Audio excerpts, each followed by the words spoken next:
You ask Tiger to solve. This deals with linear equations with one unknown. The final result is a equals -2. Let's solve it step by step. Group all a terms on the left side of the equation. Subtract 13a from both sides. Group like terms. Simplify the arithmetic. Group like terms.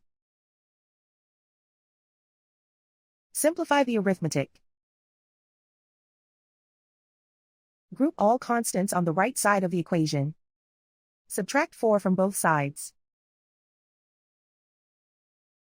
Simplify the arithmetic.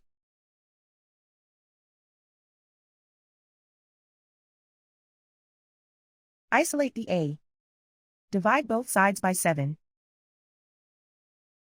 Simplify the fraction. Find the greatest common factor of the numerator and denominator. Factor out and cancel the greatest common factor. And so the final result is a equals -2.